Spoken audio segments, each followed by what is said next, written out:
Today we have Henry Cavill weighs in on Justice League's bad CGI mustache removal. Henry Cavill is finally breaking his silence over the CGI removal of his mustache in Justice League.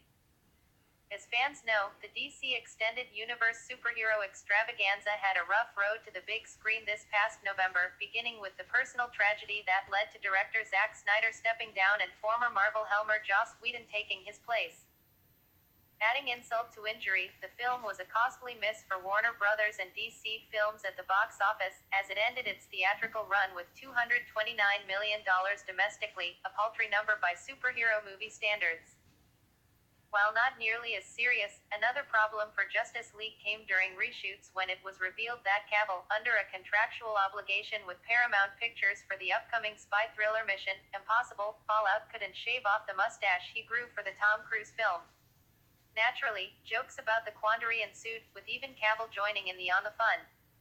It became no laughing matter to the studio, however, when criticism began to fly over how bad the CGI removal of the actor's mustache was. Now, in a new interview with Empire magazine, via Comic Book Movie, Cavill is weighing on the debacle, saying he was slightly surprised over the whole hubbub. To begin with, the actor said he never anticipated such of a weird set of circumstances falling into place. He says, "When we decided to go for the mustache, I certainly wasn't expecting all the events to unfold as they were going to unfold.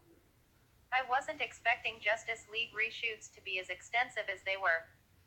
When it came to that, it was one of those things where I'm in the middle of another movie, and to change my look for a movie that should have finished already becomes a real problem. And as you will see when the movie comes out, to have a fake mustache on would not have been a possibility.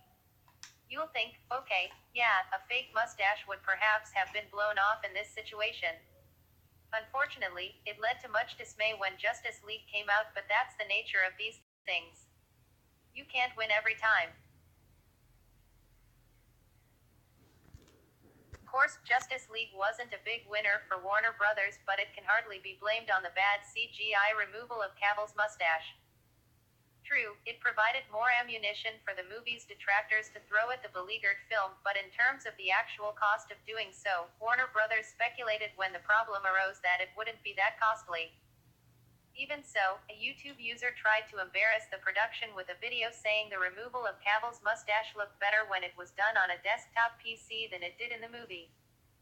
Despite the fact that the CGI removal of his mustache was heavily ridiculed, Cavill appears to be taking the whole flap in great stride. Again, considering some of the far more serious things that happened during the Justice League shoot, there's no doubt that Cavill is keeping things in perspective. One thing's for certain, because Cavill's Fallout director McQuarrie says he's available to direct Man of Steel 2 if Cavill asks him, they'll certainly include in the actor's contract that his mustache is coming off for reshoots no matter what other production he is locked into at that point. Be sure to like and subscribe.